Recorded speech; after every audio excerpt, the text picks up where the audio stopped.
Louvado seja o nosso Senhor Jesus Cristo.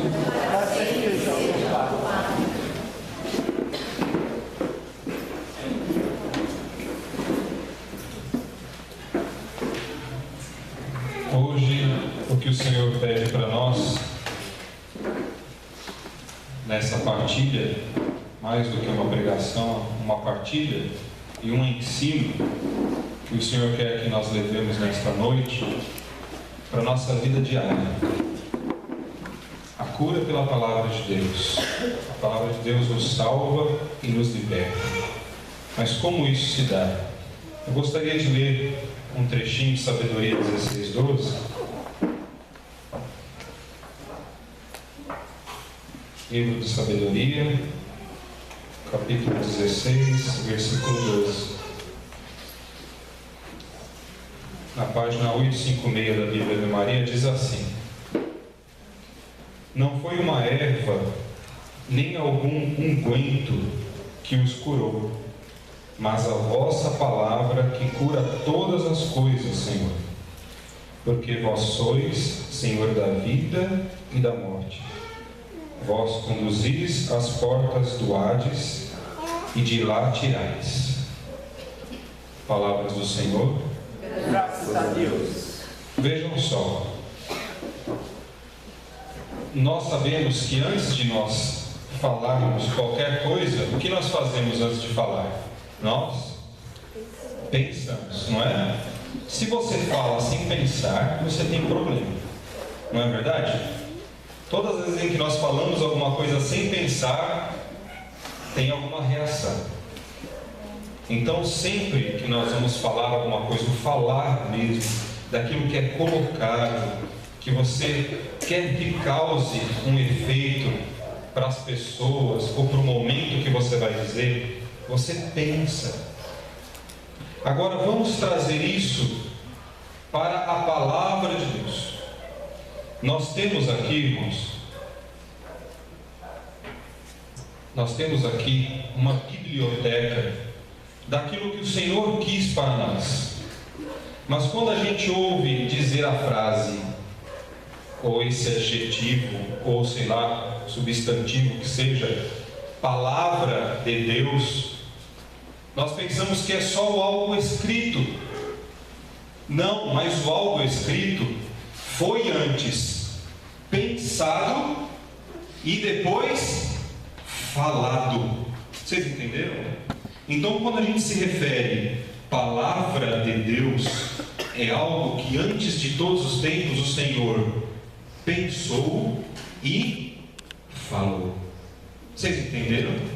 Não é só o que ficou escrito depois pela unção dos homens, dos apóstolos, na tradição, no sagrado magistério. Não. Foi algo que veio do alto. Foi o que Deus planejou para nós. Repita junto comigo: o Senhor pensou, o Senhor falou, os homens escreveram. Então, isso que você tem aqui, irmãos, é algo que Deus falou e pensou para estar escrito. Aleluia? Nós temos que crer nisso.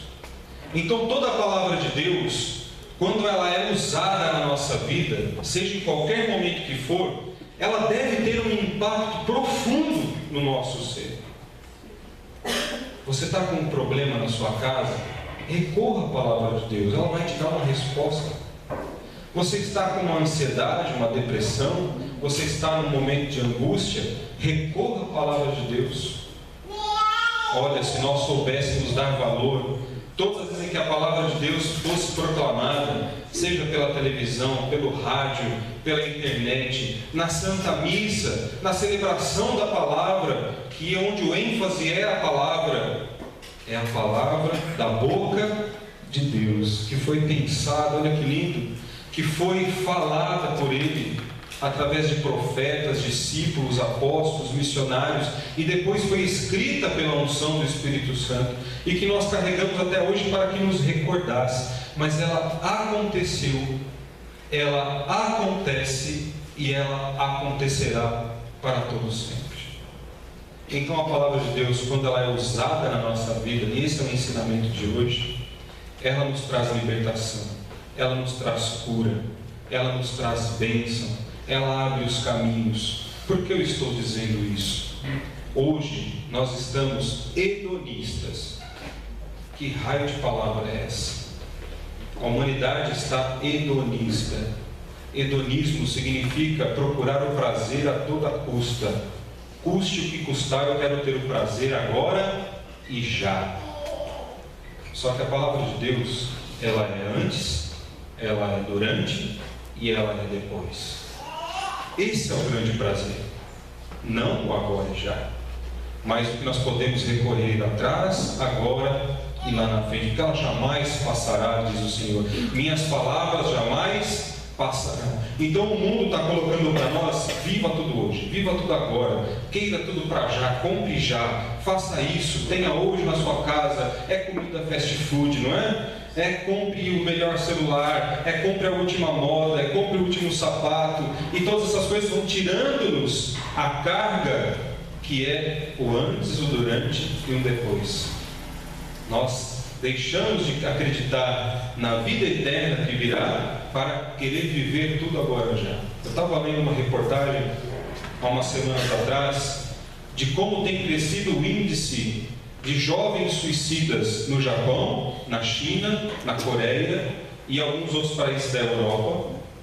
Jovens que têm tudo o que querem, o custo de vida ficou melhor em alguns lugares, e não é diferente no Brasil. Nós somos pobres, não somos?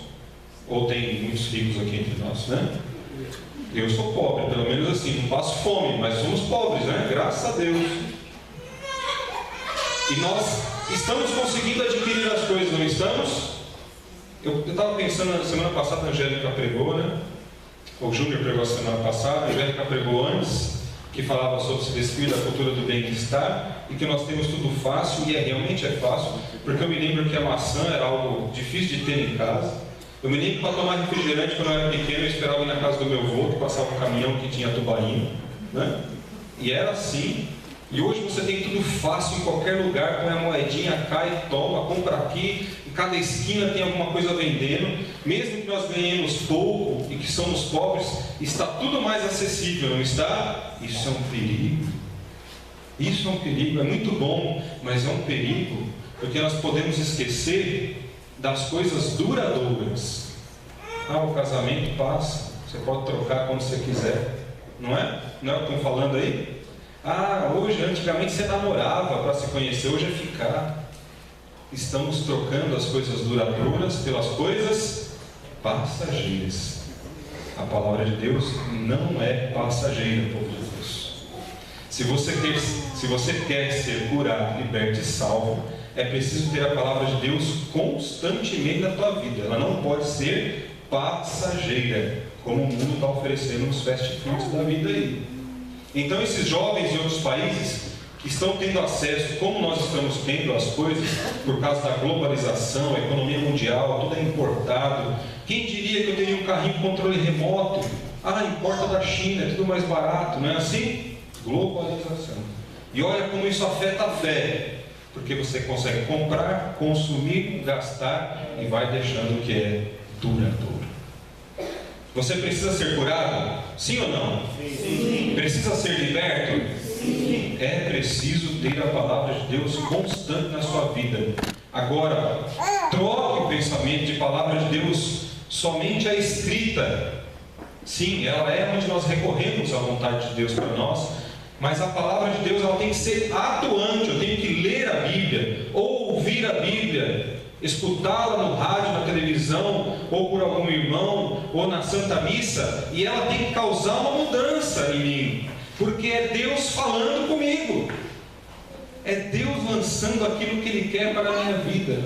Olha, a partir de amanhã, eu profetizo na tua vida, em nome de Jesus, que você nunca mais vai ouvir a palavra de Deus sem que ela cause impacto na tua vida, amém, irmão? Amém. Amanhã na Santa Missa você vai ouvir o padre, o ministro, ou seja lá quem for que vai ler a palavra, e aquilo ali vai te cutucar e você vai falar: nossa, é isso que eu quero para a minha semana, porque a igreja, na sua santa sabedoria, no seu sagrado magistério, colocou as leituras de cada ano para que a gente tivesse uma vida regrada de Deus. E para aqueles que não se satisfazem só com as leituras dominicais, tem uma leitura para cada dia da semana.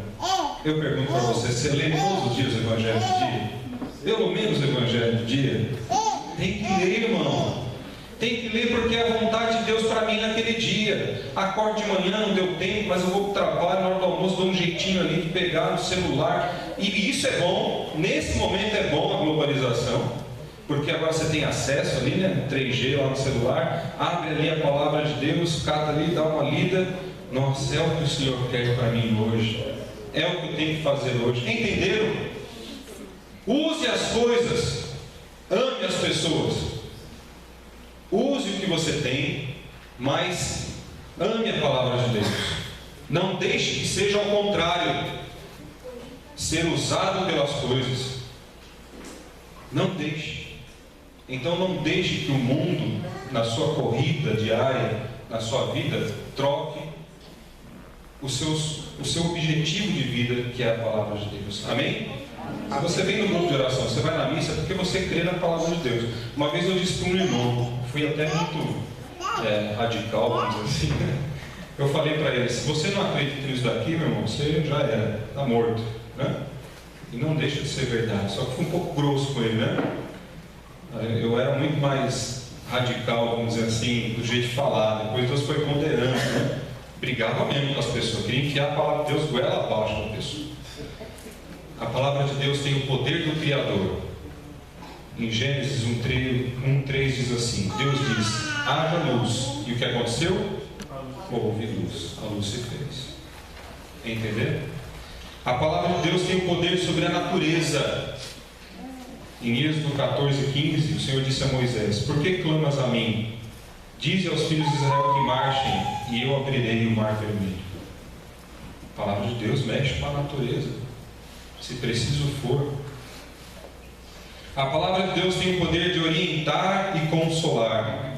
Isaías 56: mantém o juízo e farei justiça, porque a minha salvação está prestes a vir e a minha justiça prestes a manifestar-se. Quando você acha que está injustiçado, a palavra de Deus te faz justiça. A palavra de Deus se faz carne. João 1,14: o Verbo se fez carne e habitou entre nós. Fez ou não fez em Jesus Cristo? Fez. E foi a palavra proclamada de Deus. Então tudo que está escrito aqui acontece, aconteceu e acontecerá novamente. Aleluia. A palavra de Deus pode curar. Mateus 8:2: eis que um leproso, tendo aproximado, adorou, dizendo: Senhor, se queres, podes curar-me. E Jesus, estendendo a mão, tocou-lhe e disse: quero, seja curado. E imediatamente ele ficou limpo de sua lepra. Então a palavra de Deus cura você. É o Senhor que está falando. É Ele que falou e ela acontece. A palavra de Deus tem o poder para expulsar demônios, de causar libertação. Marcos 1:23: não tardou que aparecesse na sinagoga um homem possesso de um espírito imundo, o qual bradou: que temos nós contigo, Jesus Nazareno? Vieste para perder-nos? Bem sei que és o Santo de Deus. Até o demônio teve que falar o que é bíblico, o que está na palavra. E ali o homem foi liberto. A palavra de Deus tem o poder para salvar e também para condenar. Jesus é a própria palavra cumprida. Eu vim como luz para o mundo, a fim de que todo aquele que crê em mim não permaneça nas trevas.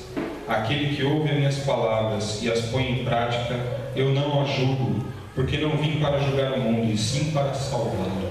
É o que o Senhor diz. Mas aquele que não crê na palavra de Deus já está condenado.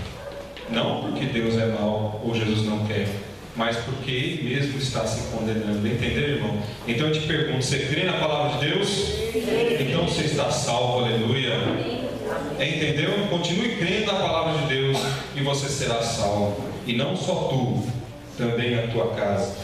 A palavra de Deus tem poder para santificar, purificar e transformar o ser humano. João 17:17: santifica-nos na verdade, a tua palavra é a verdade. Eu quero agora que você pegue aí João 8:32. João, capítulo 8, versículo 32. A Bíblia Ave Maria, página 1396, 1396.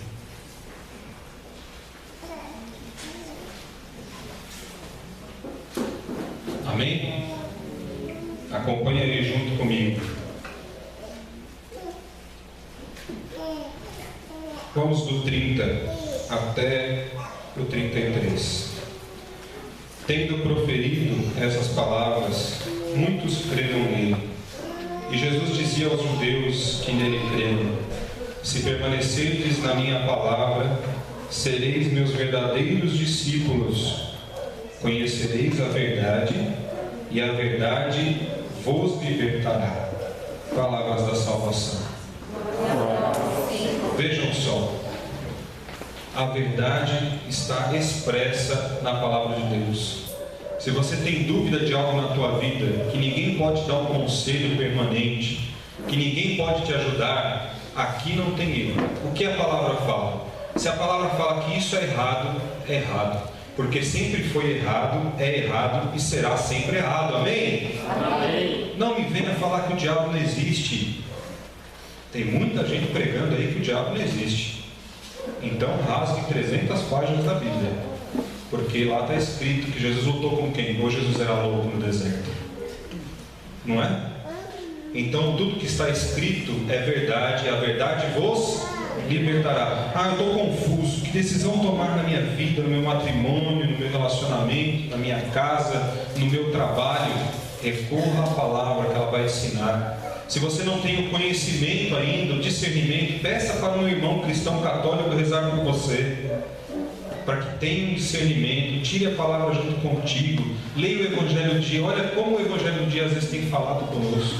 Aí você acorda com aquele sentimento que você não sabe que caminho tomar, que decisão tomar, e você lê o Evangelho. Eu precisava ouvir isso. A igreja é santa nesse magistério.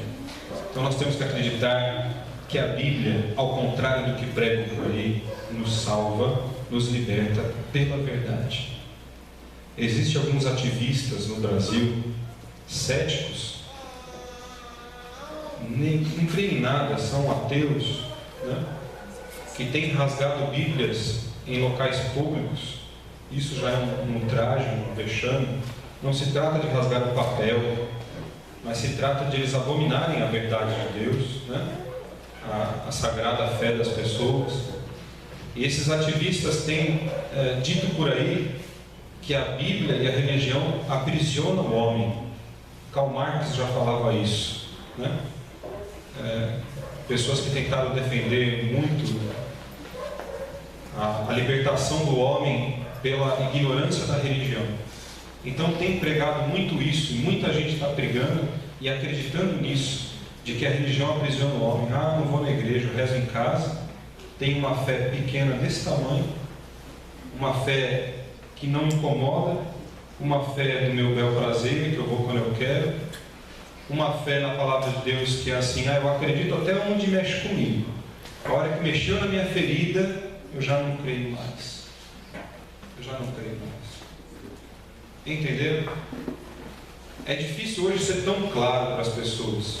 Foram questionar o Papa a questão do homossexualismo, né? Da homofobia e tal. E o Papa disse uma declaração tão assim simpática, né? Se a pessoa escolheu essa opção, reza, crê, vai na igreja, quem sou eu para condená-la? Quem é ele? Mas e a palavra? Ninguém falou isso.